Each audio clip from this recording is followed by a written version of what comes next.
Good morning, students. This is English first class 7th lesson 4 part 2, and today we will start from here.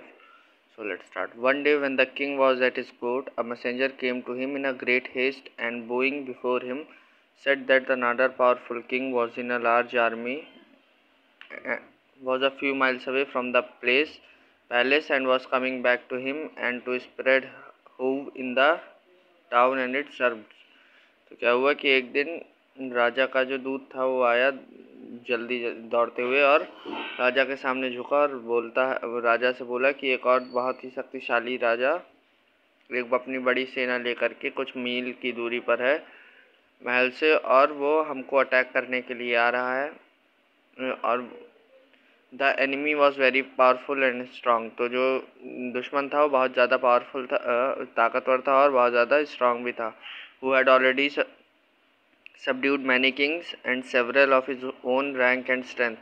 तो उसने अपने rank के अपनी बराबरी के कई सारे राजाओं को हरा रखा था। The king was much afraid of him and though himself quite unfit to stand against him. और जो राजा था वो उससे बहुत ज़्यादा डरा गया था और वो उसको खुद को उसके सामने एक अनफिट मैच मान रहा था। Monu who was always seeking an opportunity to show a deed of chivalry to his father came forward and asked his permission to oppose the enemy.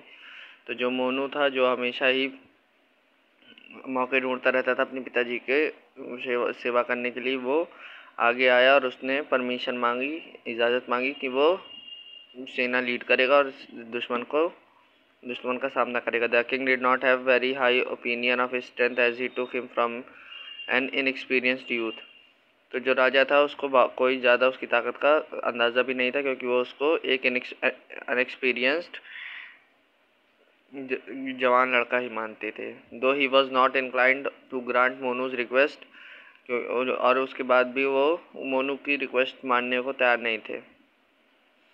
He did so when the young man insist on it, लेकिन उन्होंने दे दी जब वो उस पर अड़ गया। Monu was given the command of the army, तो मोनू को आर्मी की कमांड दे दी गई। He oppose the enemy very successfully and after days hard fight. तो उसने बहुत ही अच्छी तरीके से दुश्मन का सामना किया और कई दिनों की कड़े युद्ध के बाद von a victory over the enemy who fled away. और कई दिनों के भयंकर युद्ध के बाद आखिरकार जीत मोनू की हो गई और दुश्मन भाग गए।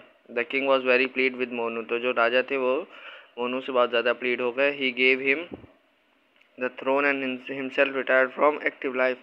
तो उन्होंने उसको अपना राज सिंहासन दे दिया और खुद रिटायरमेंट ले ली अपनी ज़िंदगी से। On his installation the poor and the rich were pleased and happy Monu and wished Monu a happy Mary and prosperous life. तो उसके राज तिलक के दिन हर गरीब इंसान या हर अमीर इंसान बहुत ही खुश था और मोनू को बधाइयाँ दे रहे थे उसकी खुशहाल ज़िंदगी के लिए। The maid servant of Meena came to her queen and informed her about the happy news. तो जो उसकी नौकरानी थी, जो मीना की नौकरानी थी, वो मीना के पास पहुंची और इस खुशखबरी उसने सुना दी। The lady did not receive it happily and told her that she could not be congratulated on Monu's kingship because her own son was deprived of the throne. तो जो रानी थी वो उसको देख करके खुश नहीं हुई और उसने कहा कि मुझको मोनू का राज तिलक देख करके कोई खुशी नहीं हुई क्योंकि मेरा खुद का लड़के से सिंहासन छिन गया। She dressed herself in rags and asked her maid servant to call the king। और उसने अपने आप को तैयार किया और उसने अपनी नौकरानी से कहा कि तुम राजा को भेज दो।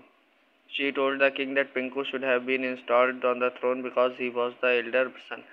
तो उसने फिर राजा से कहा कि पिंकू को आपको राज सिंहासन पर बैठाना चाहिए क्योंकि वो बड़ा लड़का है। The king said that he gave the throne to the deserving son and he would not like to give it to any one of consideration of seniority in age। तो राजा ने कहा कि उसने सिंहासन उस अपने डिजर्विंग जो कि उसके लायक था लड़का उसको दिया है और वो किसी कहने से या किसी की एज सीनियरिटी की वजह से यानी कि एज ज़्यादा होने की वजह से अब राज सिंहासन बदलेंगे नहीं। The queen was highly displeased, she cried, wept and all the time just to attain her object. तो जो क्वीन थी वो बहुत ज़्यादा परेशान हो गई और उसने वो रोती रही ताकि वो राजा का अटेंशन ग्रैब कर सके, यानी कि अटेंशन पा सके। The king further added that Monu too was her son and he would surely behave very gentle and affectively to Pinku. तो उस राजा ने कहा कि मोनू भी तुम्हारा लड़का है और वो पक्का मोनू जो है अच्छी तरीके से बिहेव करेगा पिंकू की तरफ से, पिंकू के लिए। But she did not hear him, लेकिन वो उसको नहीं सुनी। She told him that if it mean that did not love हर, तो इसका मतलब ये था कि वो उससे प्यार नहीं करता था। उसने कहा कि अगर आपने पिंकू को राजा नहीं बनाया तो फिर मैं ही मान लूँगी। To this he replied that he was immediately fond of her.